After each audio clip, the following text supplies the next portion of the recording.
श्री सद्गुरुदेव भगवान की जय।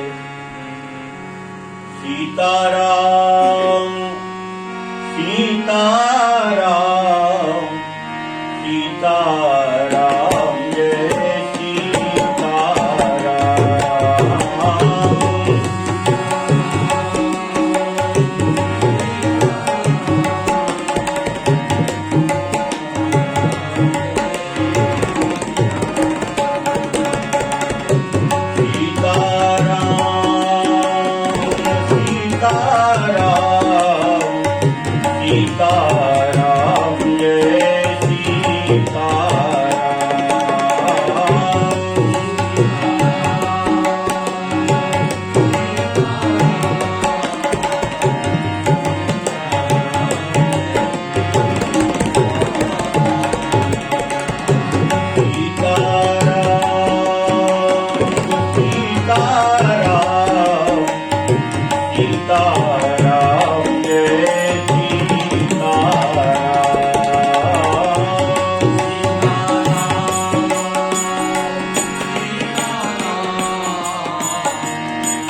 गणेशाय नमः। श्री सरस्वत्यै नमः। श्री परम गुरु चरण कमलेभ्यो नमः। श्रीमते रामानुजाय नमः। गुरुर्ब्रह्मा गुरुर्विष्णु गुरुर्देव महेश्वरा। गुरु साक्षात् परब्रह्म तस्मै श्री गुरुवे नमः। अतुलित बलधामं हेमशैलाभदेहं धनुर्वन कृशानं ज्ञानिनामग्रगण्यं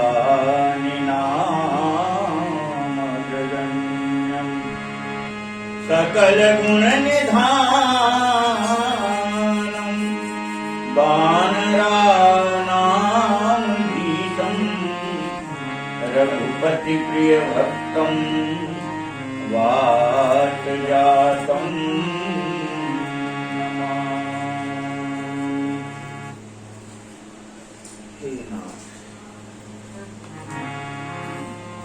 यही आश्रम तुम बसव पुनि सुमिरत श्री भगवंत। व्यापहि दहन अविद्या योजन एक पर्यंत।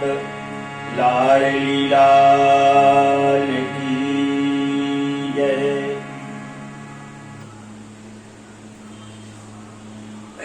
कल अपन सुने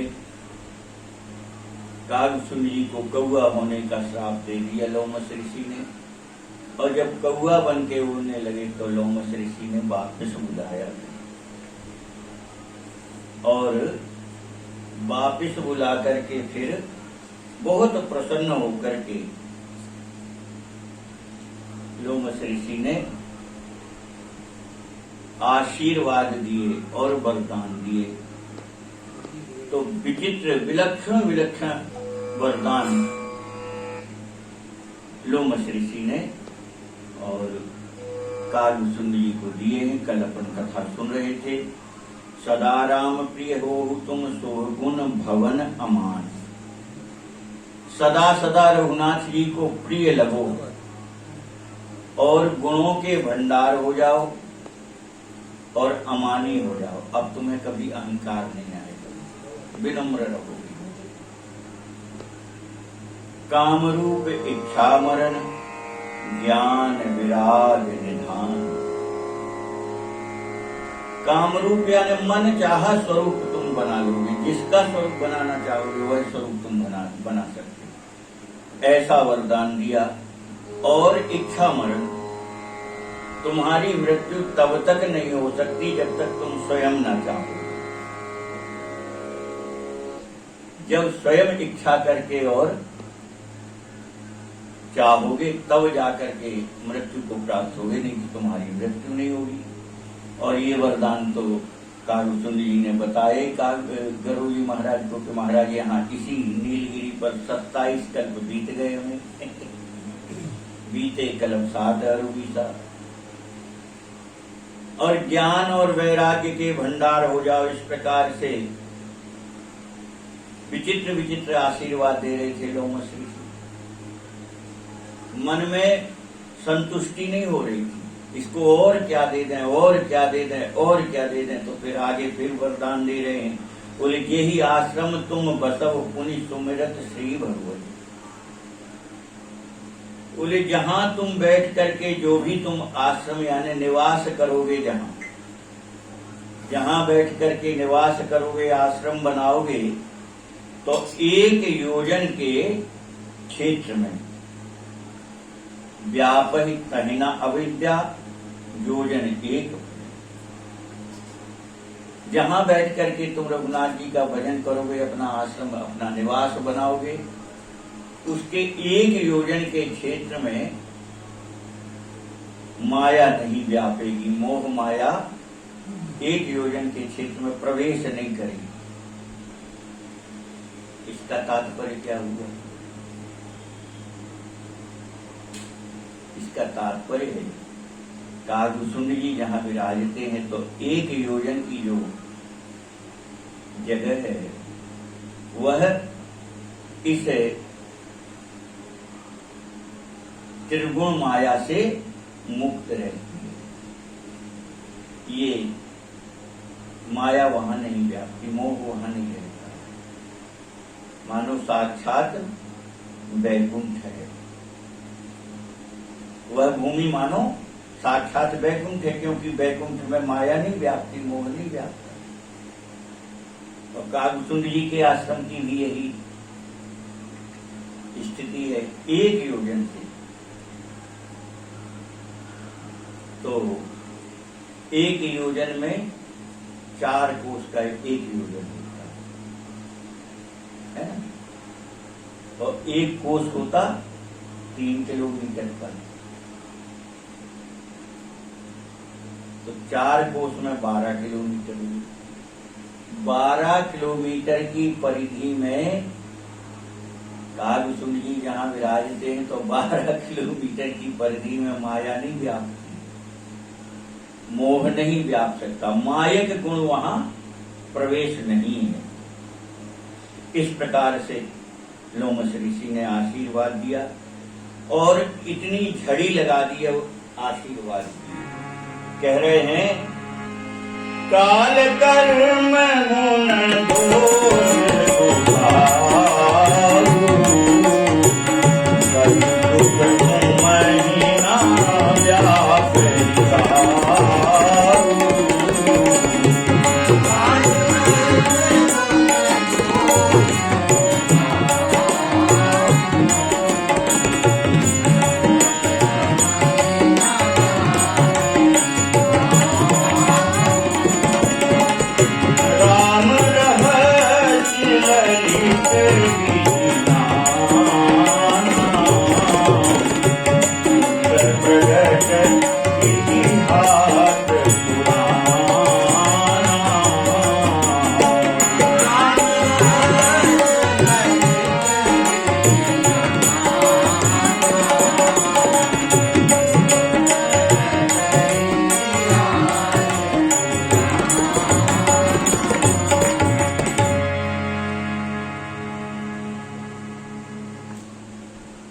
काल कर्म गुण दोष स्वभाव।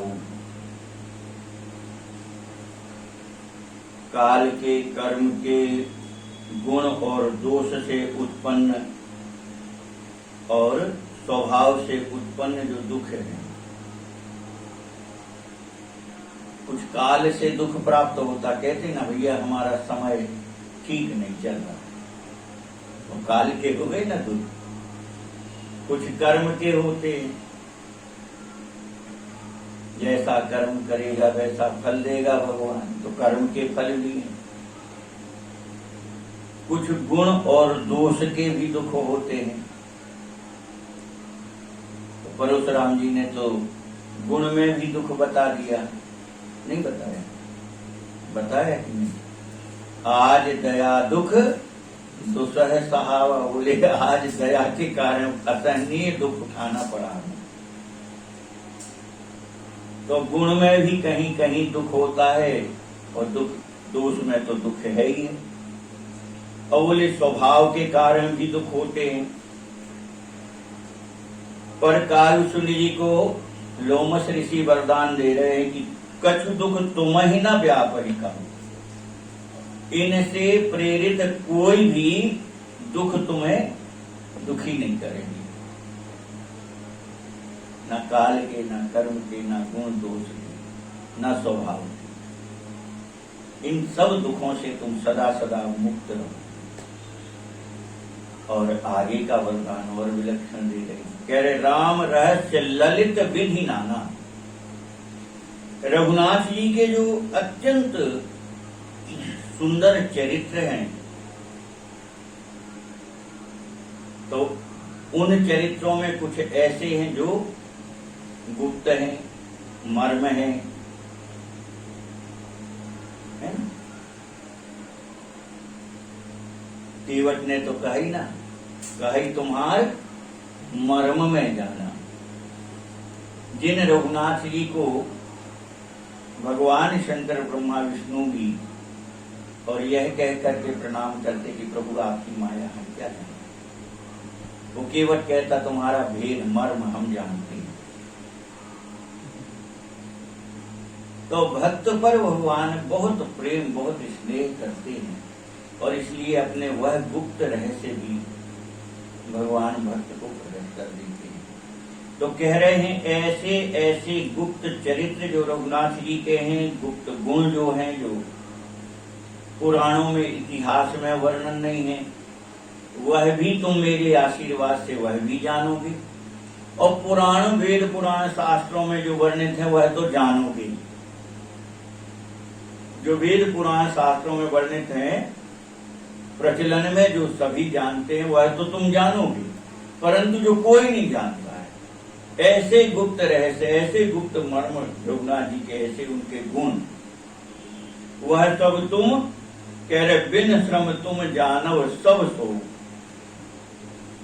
बिन श्रम, बिना परिश्रम के तुम सब जानोगे। कैसा विलक्षण वरदान दे रहे, बिना परिश्रम के। तो भगवान शंकर जी भी राम जी के मर्म को नहीं जान पाते, जानते नहीं जान पाते। क्यों? जब पार्वती सती माता परीक्षा लेकर के लौटी और उन्होंने जब वर्णन किया कि महाराज कछु न परीक्षा लीन गोसाई, तो भगवान शंकर जी को संदेह हो गया, झूठ बोल रहे। और तब शंकर देखे उधरी ध्याना, तब भगवान शंकर जी को ध्यान में जाना पड़ा, और ध्यान में जब गए तब सती जी के चरित्र जान पाए कि सती जी ने वहां क्या क्या लीला की। तो उन्हें तो श्रम करना पड़ा ना, ध्यान में जाना पड़ा, और ध्यान में जाकर के राम जी और सती जी के बीच का जो चरित्र है वो जान पाए। पर कालसुंड जी को तो लोमस ऋषि वरदान दे रहे कि तुम बिन श्रम जानव सब सो। रघुनाथ जी के गुप्त प्रकट सारे रहस्य, सारे गुण तुम सब जानोगे बिना परिश्रम के। और नित नव नेह राम पद हो, और नित्य नया नया प्रेम राम जी में तुम्हारा बढ़ते ही जाएगा। वो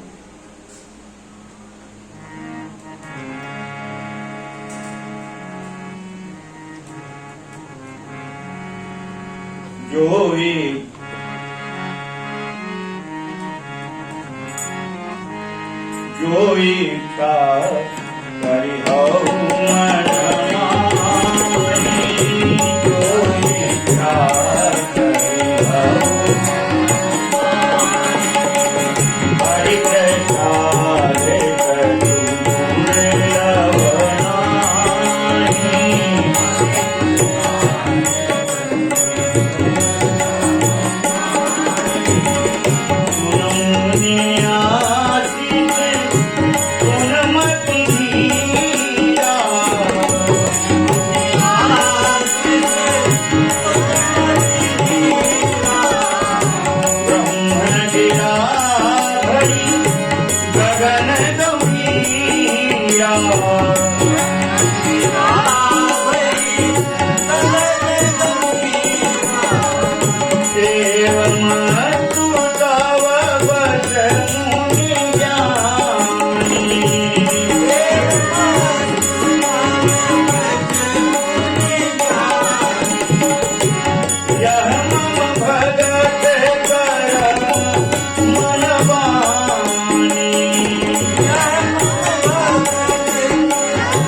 जो इच्छा कर हो मन माही, हरि प्रसाद कछु दुर्लभ नाही।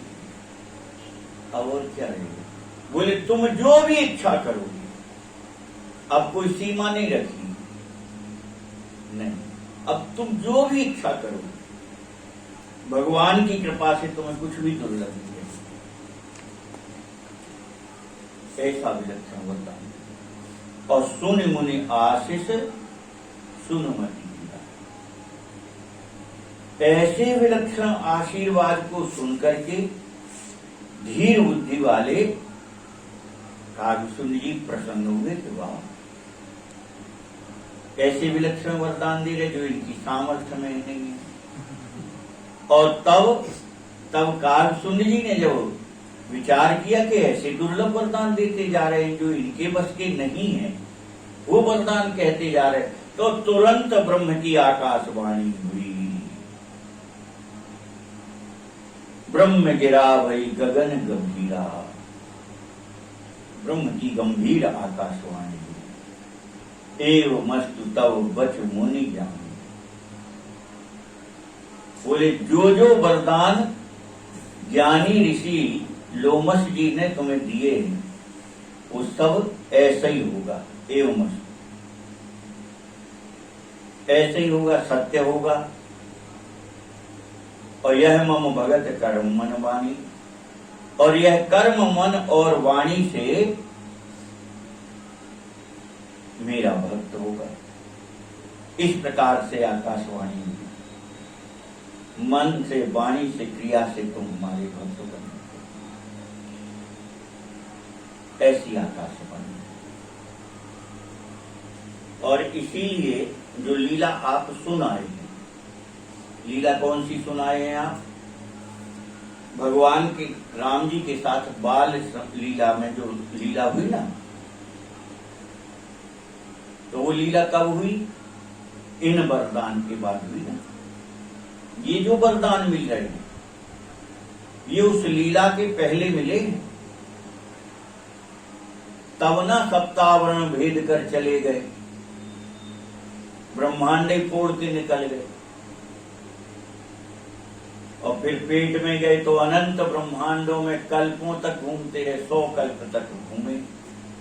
100 का तो एक एक कल्प तक एक एक ब्रह्मांड में, बोले अनगिनती ब्रह्मांड से सैकड़ों हजारों ब्रह्मांडों में घूमते रहते।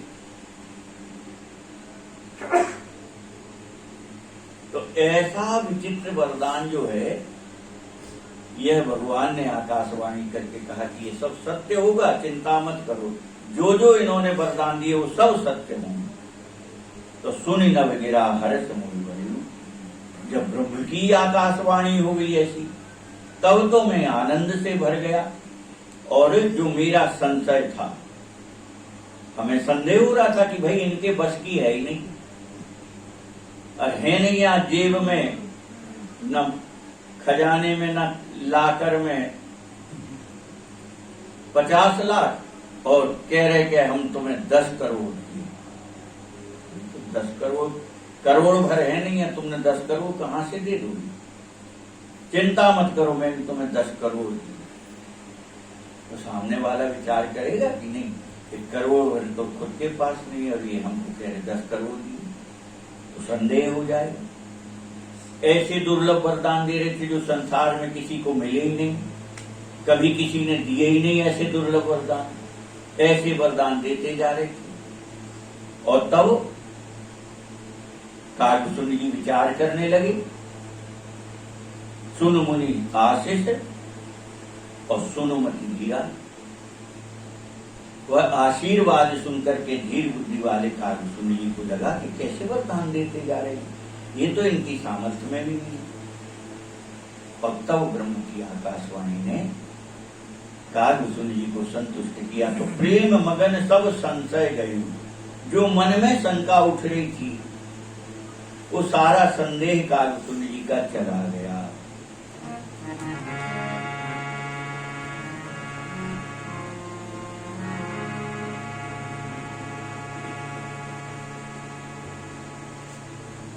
यहाँ बसत मोही तुम सीता बीते कला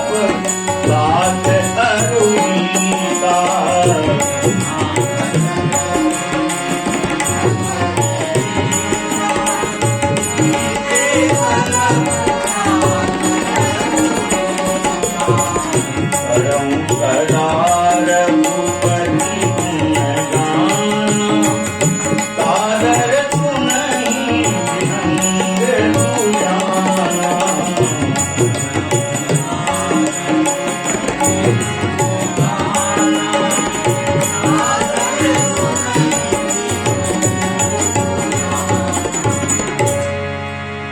यहाँ बसत मोर सुन खग ईसा, बीते कलप साध अरबीसा। आगे सामने कह रहे हैं पक्षीराज गरुड़ जी, उस समय से जब से लोमस ऋषि ने हमको यह वरदान दिए थे, तब से इसी नीलगिरी पर मैं निवास कर रहा हूं। यहाँ बसत मोर सुन खग ईसा, तो बीते कलप साध अरबीसा, यहाँ निवास करते करते पक्षीराज गरुड़ जी हमको 27 कल्प बीत गए। अब करऊं सदा रघुपति गुण गाना, और यहाँ रह करके रघुनाथ जी के गुणानुवादों का गान किया करता हूं। सादर सुनहि विहंग सुजाना, और आदर सहित यहाँ अत्यंत जो चतुर हैं, जो सयाने हैं, ऐसे पक्षी आकर के और राम कथा सुनते हैं, सत्संग करते हैं। चतुर सुजाना, चतुर सुजाना क्यों कहा? क्योंकि जो कथा सुने ने आएगा, जो भजन करेगा, वो ही चतुर होगा, और दूसरा कोई चतुर नहीं होता। चाहे तुम मंगल ग्रह पे चले जाओ, चाहे तुम चंद्रमा पे चले जाओ, चाहे कहीं चले जाओ, चाहे कितनी आविष्कार कर लो, वह चतुर नहीं है। गोस्वामी जी महाराज ने परिभाषा चतुर की दी है, राम ही भजहि ते चतुर नर। चतुर नर कौन है? बोले जो राम जी का भजन करें वही चतुर है। और राम जी का भजन छोड़ करके दुनिया का तुम कुछ भी प्राप्त कर लो तो उसे चतुर नहीं कहा जाएगा। और इसलिए कह रहे हैं कि यहाँ पर जो सुनने कथा आते हैं वो कैसे हैं? चतुर सुजान हैं, सयाने हैं और अत्यंत बुद्धिमान ऐसे चतुर पक्षी कथा सुनने आते हैं। रघुनाथ जी की लीला कथा सुनते हैं। और जब जब अवधपुरी रघुवीरा धरहि भगत हित मनुज शरीरा, और यहाँ तो हम निवास करते ही हैं, 27 कल्प से बैठे हैं। और हर कल्प में जब जब रघुनाथ जी का अवतार होता है तब जरूर हम अवधपुरी चले जाते हैं। कह रहे हैं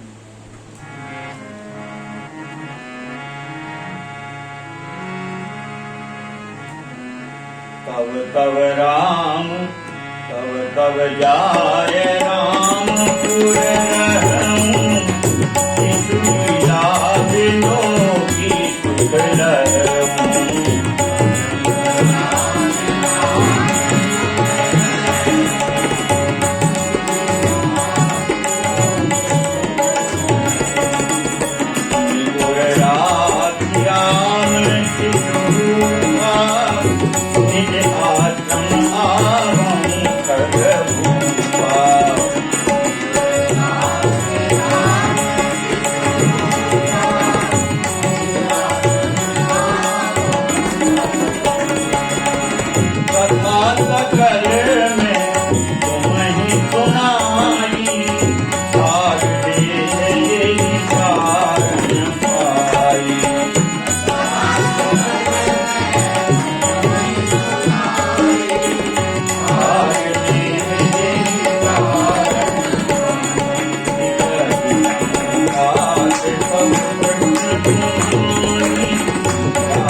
जाय रामपुर रहो।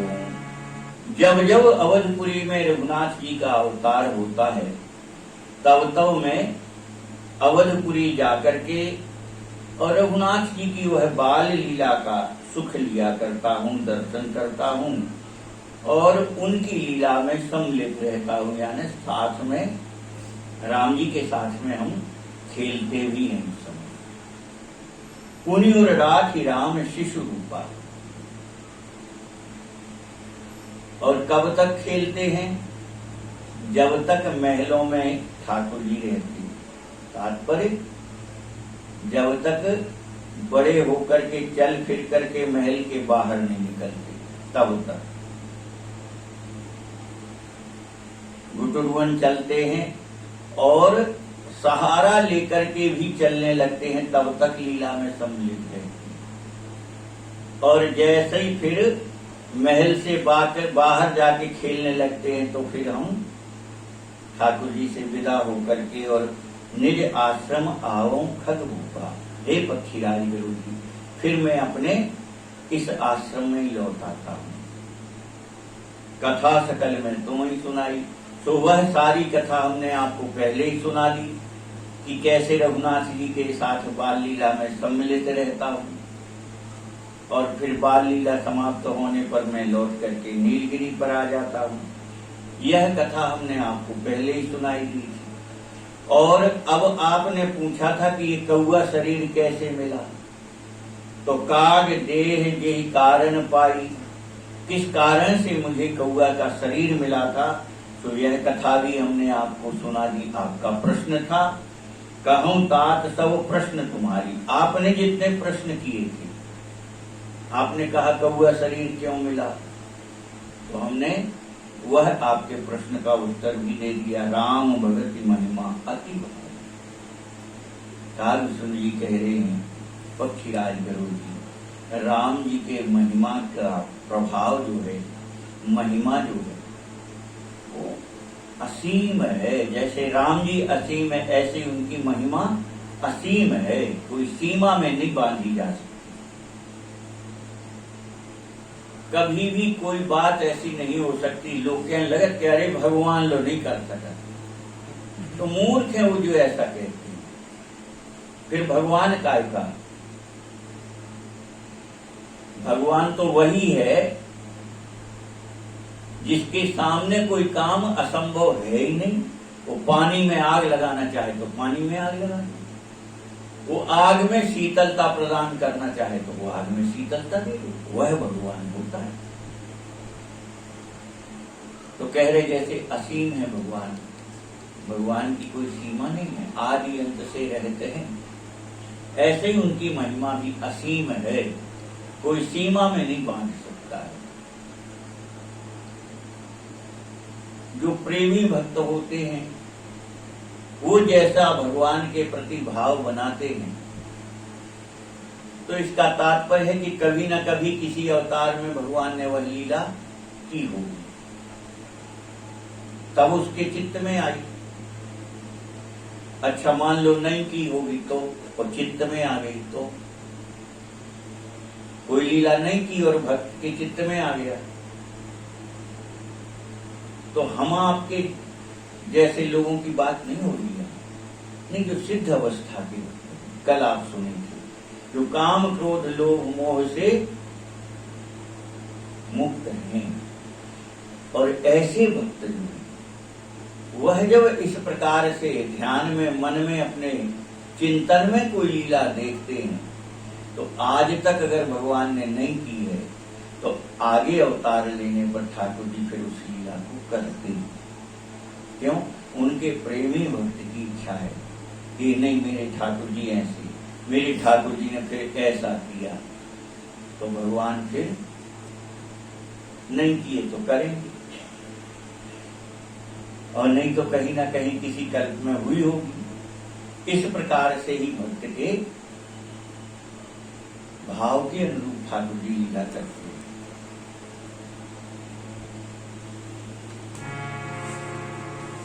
और पूछा था गुरु जी महाराज ने कि आपको जो इतने दुर्लभ शक्तियां प्राप्त हैं,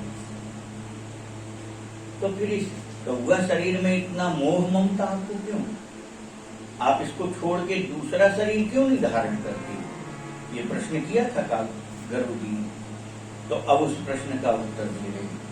बोले ताते यह तन मोहि प्रिय भयउ राम पद नीर, निज प्रभु दर्शन पायऊं गए सकल संदेह, लाडली लाल की जय। इसलिए यह शरीर मुझे प्रिय है। क्यों? बोले इस शरीर में ही हमें राम मंत्र मिला। तो हुआ कि शरीर में मिला राम मंत्र, पहले कहां मिला? पहले तो भगवान शंकर जी का मंत्र मिला और भगवान शंकर जी ने आशीर्वाद दिया था कि तुझे राम भक्ति प्राप्त हो। तो राम भक्ति का श्री गणेश कहां से हो रहा? लोमस ऋषि के द्वारा राम मंत्र का उपदेश दीक्षा मिली। तो भयउ राम पद ने, इसी कौआ शरीर से रघुनाथ जी का मंत्र मिला, रघुनाथ जी के चरणों में मेरा प्रेम दृढ़ हुआ और निज प्रभु दर्शन पायऊं गए सकल संदेह। और इसी कौआ के शरीर में आने के बाद मुझे राम जी के दर्शन हुए। इसके पहले राम जी के दर्शन नहीं हुए ना। राम जी के दर्शन कब हुए? जब कौआ शरीर मिल गया कारुसुंद जी को। और तब उस कल्प में जब त्रेता में अवतार लिया राम जी ने, तो नीलगिरी से अवधपुरी गए दर्शन करने और फिर लीला में सम्मिलित हो गए। और फिर हर जब जब राम जी का अवतार होता तब तब चले जाते हैं। और शरीर वही है कौआ का जो लोमस ऋषि के द्वारा श्राप देने पर प्राप्त हुआ था। वही शरीर आज भी कारुसुंद जी धारण किए हैं, उसको त्यागा नहीं। जबकि लोमस ऋषि ने कैसे दुर्लभ वरदान दिए थे? काम जो स्वरूप तुम चाहो उस स्वरूप में तुम रह सकते हो। यानी अपने ही श्राप से मुक्त कर दिया था। जो मैंने पक्षी चांडाल कौआ होने का श्राप दिया वो खत्म हो जाएगा। क्यों? बोले जिस स्वरूप में तुम रहना चाहो। कब तक? बोले जब तक तुम चाहोगे, जब तक तुम मरना न चाहो तब तक बने रहो। पर कौआ का शरीर क्यों अच्छा लग रहा? बोले इसी में तो हमें राम जी मिले, इसी में हमें राम भक्ति मिली, इसी में हमें राम प्रेम दृढ़ हुआ। इसलिए मैं ये शरीर नहीं छोड़ता। प्रेम की बड़ी विचित्र दशा होती है। एक सत्य घटना हम आपको सुनाए थे। दो मित्र थे, आपस में बहुत प्रेम था दोनों। ये सत्य घटना है, कोई कल्पना नहीं है। तो बहुत प्रेम था, समय बीतता गया, बड़े हुए और एक मित्र को अपने नौकरी धंधे पानी के कारण शहर छोड़ करके जाना पड़ा। और जब वो शहर छोड़ करके जाने लगा तो दोनों चले जा रहे थे पैदल। तो एक मित्र के पैर की ठोकर एक छोटे से पत्थर में लगी। उसने ध्यान नहीं किया, उसके पैर की ठोकर लगी, पत्थर उचट के दूर गिरा। वो अपनी मस्ती में था, भाव में डूबा था। दूसरा जो मित्र था उसने धीरे से उस पत्थर को उठा लिया और रख लिया अपने पास। और जब जब उस मित्र का स्मरण वो याद आए तो वो पत्थर को निकाल करके देखे और उसके आंसू बहने लगे। ये पत्थर वही है जो मेरे मित्र के चरणों का स्पर्श से मिला है। ऐसा भी प्रेम है। प्रेम की बड़ी विचित्र दशा है। उसमें हीरे मोती जवाहरात सोना चांदी धन संपत्ति का महत्व नहीं होता। उसमें तो प्रेमी की वस्तु है, प्रेमी का स्पर्श है वस्तु से, बस वही उसके लिए प्राण है। भरत लाल जी इसीलिए तो पादुका ले आए थे। क्यों? बोले आप नहीं लौट रहे हो तो हम अपने प्राणों की रक्षा नहीं कर पाएंगे प्रभु, ये कभी भी निकल जाए। और अगर आप चाहते हो कि हम 14 वर्ष आपकी प्रतीक्षा करें तो आप इन प्राणों के लिए कोई आधार दे दीजिए, जिनके आधार से, जिनके आश्रय से मेरे प्राण बचे रहे। ठाकुर जी तो अंतर्यामी।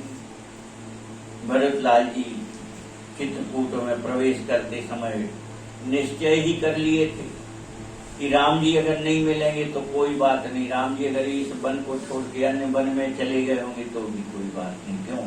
अंत में भरत लाल जी कहते हैं मोरे शरण राम ही की पनी, मैं तो राम जी की पादुका की शरण हूं। तो राम जी से जब भरत लाल जी ने कहा कि कोई आधार दे दो जिसमें मेरे प्राण बचे रहे, तो अंतर्यामी राम, गुरु महाराज ने कहा था तुम अंतर्यामी हो और भरत की अंतरात्मा में क्या है वह जान करके वही करो। इसलिए राम जी ने पादुका दी, अन्यथा सामग्री देने में क्या कमी थी? राज तिलक की सारी सामग्री आई हुई थी, छत्र चंवर सिंहासन से लेकर के क्या नहीं था। कोई वस्त्र दे देते, अपना पीतांबर दे देते, दूसरा पीतांबर धारण कर लेते। भरत लाल जी के मन में था मैं तो पादुका की शरण, और इसलिए रघुनाथ जी ने भरत लाल जी को पादुका दी। तो भक्त जैसी भावना करता है भगवान उसकी पूर्ति करते हैं,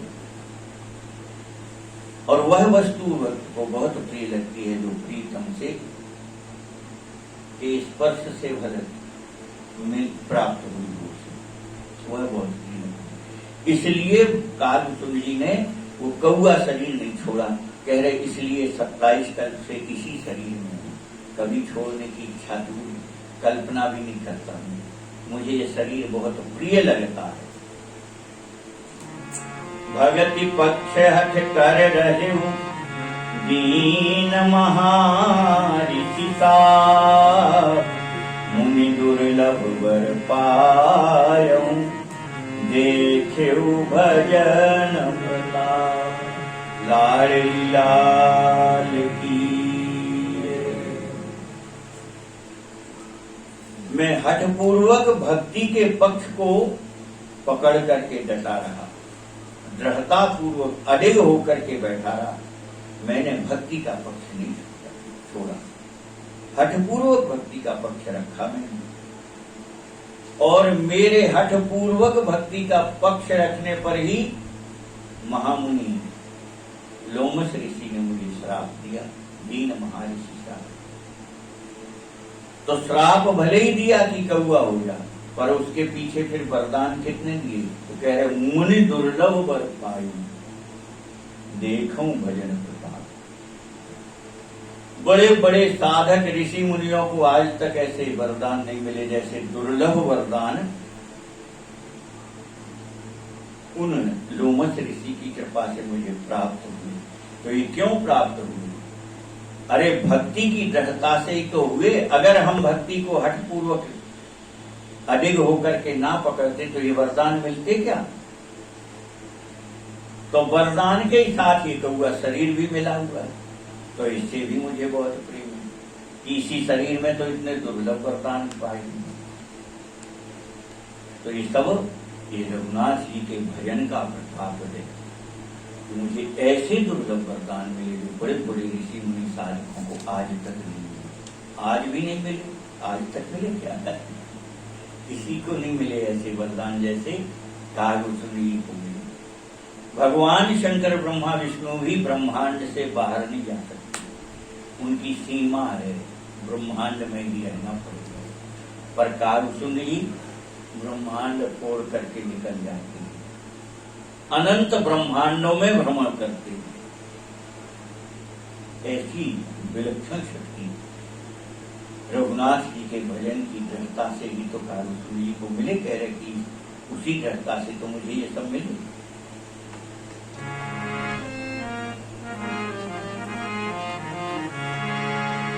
जे अति भगति जानी परिहरि,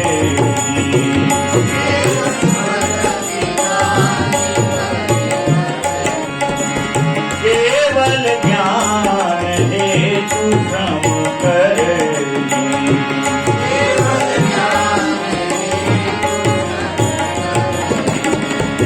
ये जड़ काम धेनु ग्रह त्यागी,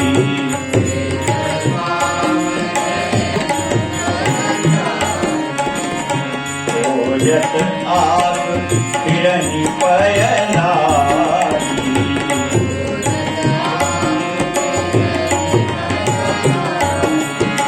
सुन खगेश हरि भगति बिहारी,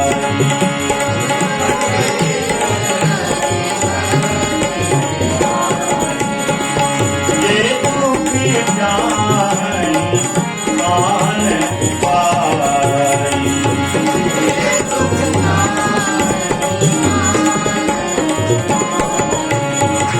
ये तुक चाहनि मान पाई।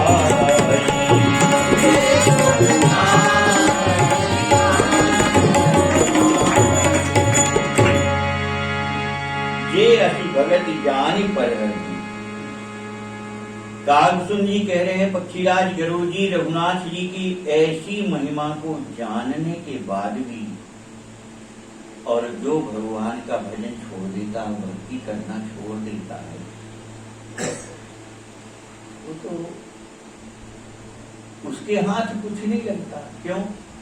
केवल परिश्रम भर हाथ लगता है, मिलता कुछ नहीं। अब बताओ, परिश्रम करो और बदले में कुछ ना मिले है तो उसका क्या मतलब नहीं।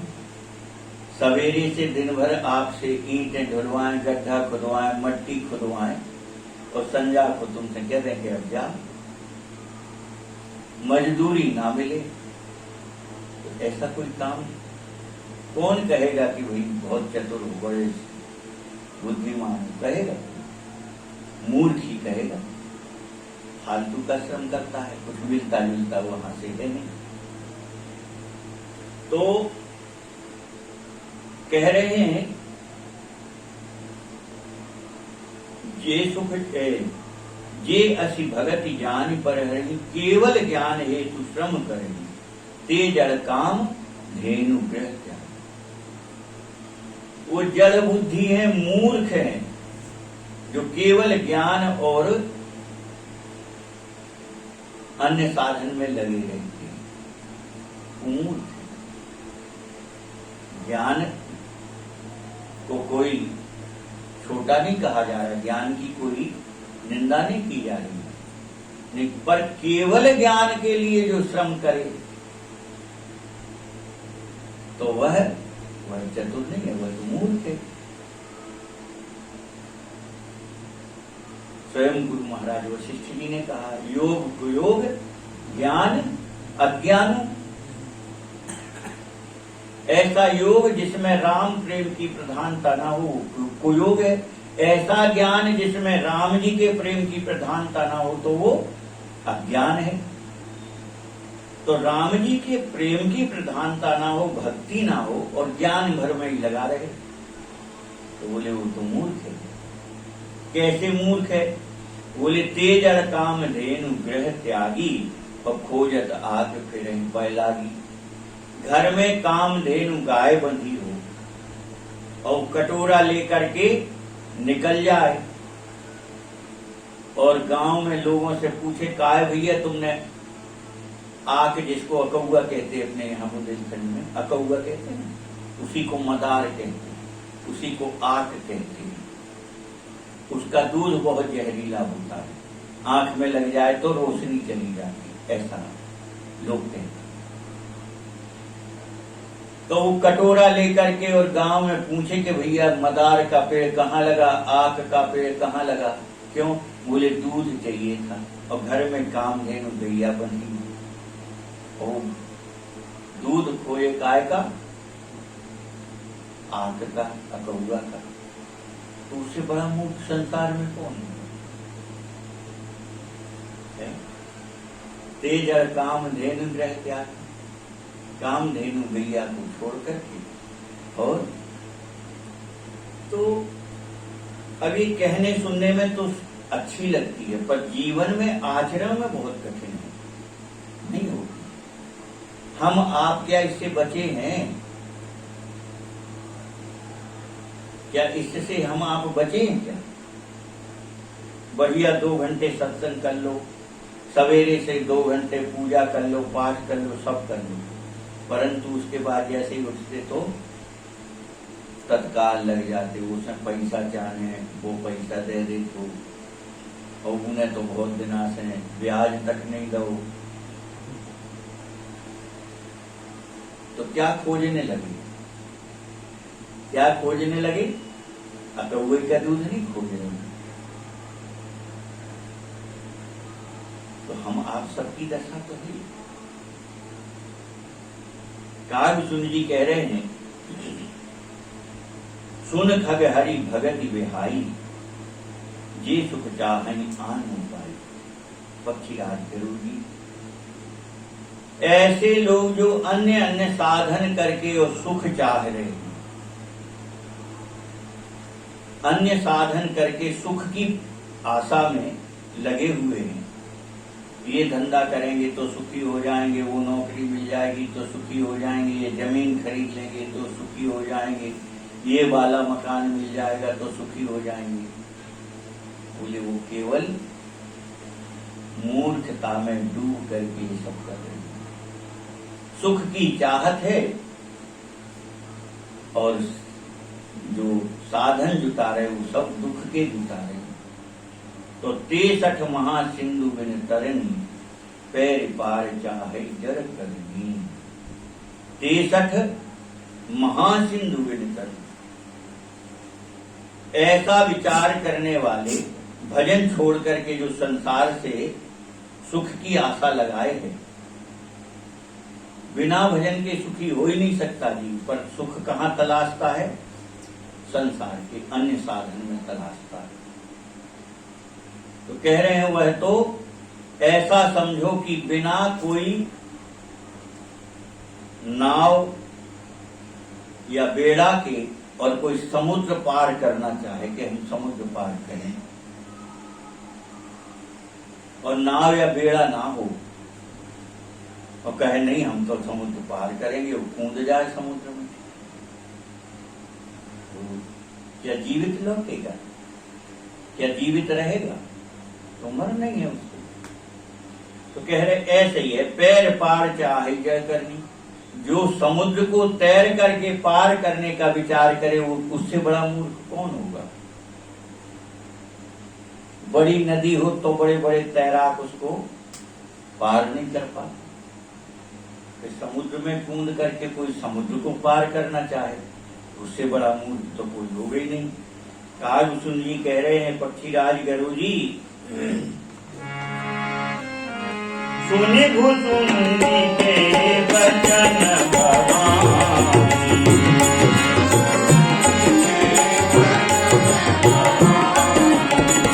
बोले गरुड़ हर सिंह पानी,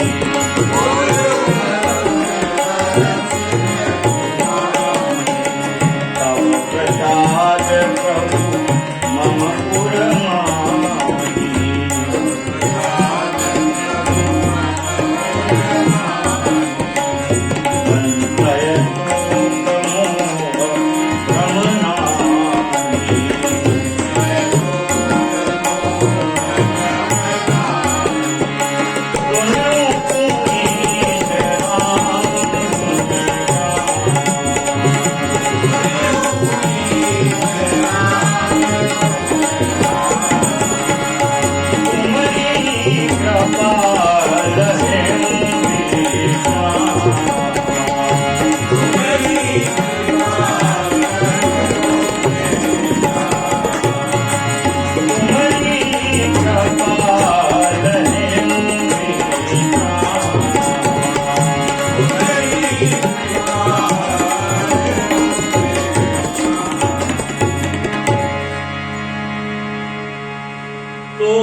अन्य साधन से कोई सुख की कामना करे तो उससे बड़ा मूर्ख कोई नहीं। सुख तो केवल रघुनाथ जी के भजन में, रघुनाथ जी की भक्ति में, रघुनाथ जी की शरण में जाने से। सुखी मीन जिमी नीर अगाधा, जिमी हरि शरण न एक बाधा। जीव तभी सुखी होगा जब भगवान की शरण में आ जाए, भगवान के भजन में लग जाए, भक्ति की प्राप्ति हो जाए तो वो सुखी हो जाए। अन्यथा और कोई दूसरा साधन उपाय नहीं। व्यर्थ वह केवल परिश्रम करता है, परिश्रम ही रह जाता है, मिलता उसे कुछ नहीं। सुख की चाहत में सारा जीवन बिता देता पर सुख प्राप्त नहीं हो पाता, और जहां मिलना है वहां वो बैठता नहीं। जिमी हरि शरण ना एक कोई बाधा नहीं रहती है। भगवान की शरण में बैठो, भगवान के भजन में लग जाओ तो सुखी सुखी हो। चारों दिशा जगीरी में, मन लागा मेरा यार फकीरी में। तब चारों दिशा उसकी जागीर है, सारी पृथ्वी उसकी जागीर है। तो कह रहे हैं, सुनि भुसुंड के बचन भवानी, बोले गरुड़ हरसि मृदुवानी। कागभूषुंड जी की ऐसी बात सुनकर के पक्षीराज गरुड़ जी बहुत प्रसन्न हुए, और आनंद में भर के पक्षीराज गरुड़ जी अत्यंत कोमल वाणी में कहते हैं, तव प्रसाद प्रभु मम उर्मानी, संशय शोक मोह भ्रम नाहि। पक्षीराज गरुड़ जी कह रहे हैं कि हे नाथ, प्रभु यानी स्वामी, हे नाथ, हे स्वामी, आपके कृपा प्रसाद से अब मेरे हृदय में कोई संदेह नहीं रहा, ना कोई शोक मोह रहा, और ना ही मुझे कोई भ्रम रहा। कौन कह रहे? पक्षीराज गरुड़ जी। किससे? कागभूषुंड जी से। ये है कथा की महिमा। जब कागभूषुंड जी के पास आए थे गरुड़ जी, कागभूषुंड जी आसन पर बैठ गए थे कथा प्रारंभ करने को। बस कथा प्रारंभ होने वाली थी, उसी समय गरुड़ जी आए थे, है ना। तब क्या हुआ था? कागभूषुंड जी आसन से उठे और गरुड़ जी महाराज को प्रणाम किया, और गरुड़ जी ने आशीर्वाद दिया, और फिर सुंदर आसन दिया। कागभूषुंड जी ने गरुड़ जी को तो सुंदर आसन पर बैठे, और वहां आया है कि षोडशोपचार पूजन किया गरुड़ जी का। किसने? कागभूषुंड जी ने प्रणाम भी किया, सारा पूजन भी किया, सिंहासन पर बिठाला उन्हें, और गरुड़ जी बढ़िया से पूजन करा लिए, पैर पड़वा लिए, आशीर्वाद दे दिए, प्रसन्न हो गए। अब वही गरुड़ जी कागभूषुंड जी को प्रणाम कर रहे और कह रहे, आपके कृपा प्रसाद से मेरा शोक मोह भ्रम सब नष्ट हो गया। तो ये कहां से आ गई भाई इतनी दीनता? वो अहंकार कहां चला गया कि मैं पक्षीराज गरुड़ जी, ज्ञानी भगत शिरोमणि त्रिभुपति, त्रिभुवन पति कर ज्ञान, त्रैलोक के स्वामी भगवान विष्णु का वाहन, ज्ञानी हूं, भक्त हूं, और ज्ञानी भक्त शिरोमणि, ज्ञानियों में शिरोमणि, भक्तों में शिरोमणि। ये सब अहंकार बैठा था। पर जब राम कथा को प्रेम सहित, श्रद्धा सहित श्रवण किया, तो वही गरुड़ जी महाराज आज कागभूषुंड जी के चरणों में प्रणाम करके, और नाथ स्वामी प्रभु ऐसे संबोधन कर रहे हैं और कह रहे आपकी कृपा से मेरे सारे संदेह नष्ट हो गए। वाह। अब कह रहे हैं पक्षीराज गरुड़ जी के नाथ, एक बात प्रभु पूछूं एक बात प्रभु कहूं बुझाए कृपानी कहि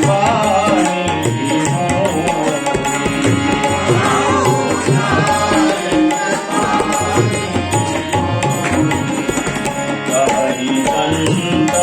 मुनि वेद पुराण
हे नाथ एक बात और पूछना चाहता हूं तो कहो बुझाए कृपानी ही मुझे।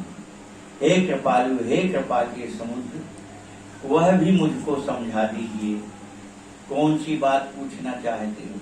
तो कह रहे कहीं संत मुनि वेद पुराना और नहीं कछु दुर्लभ ज्ञान समान। कह रहे ऋषि मुनि महात्मा वेद पुराण शास्त्र सब एक मत होकर के कहते क्या, बोले ज्ञान तो दुर्लभ है और ज्ञान की महिमा बहुत कही गई। ज्ञान के जैसा कुछ नहीं, ऐसा वेद पुराण शास्त्र ऋषि मुनि सब कहते हैं। और सोई मुनि तुम सन कहे गोसाई, और वही ब्रह्म का ज्ञान लोमस ऋषि आपको सुना रहे थे। कोई संसार का विषयों का ज्ञान नहीं दे रहे थे, कौन सा ज्ञान दे रहे थे, वो ब्रह्म का ज्ञान दे रहे थे, निर्गुण निराकार आपको सुना रहे थे। पर आपने नहीं आदर भगति की नहीं, तो आपने भक्ति के समान उस ज्ञान का आदर नहीं किया, जबकि वो ज्ञान ब्रह्म का ज्ञान दे रहे थे, भगवानी का तो ज्ञान दे रहे थे ना, पर उस ज्ञान का आदर तो किया नहीं आपने और भक्ति को पकड़ करके रह गए। तो हे नाथ, ज्ञान और भक्ति इन दोनों में अंतर क्या है। ज्ञान ही भक्ति ही अंतर कीता, सकल कहो प्रभु कृपा निकेता। तो ज्ञान और भक्ति का क्या अंतर है, वह भी कृपा करके आप विधिवत हमें समझा दीजिए, ताकि कभी हम भ्रमित ना हो जाए। इसलिए प्रश्न कर रहे हैं गरुड़ जी महाराज। लाड़ लीला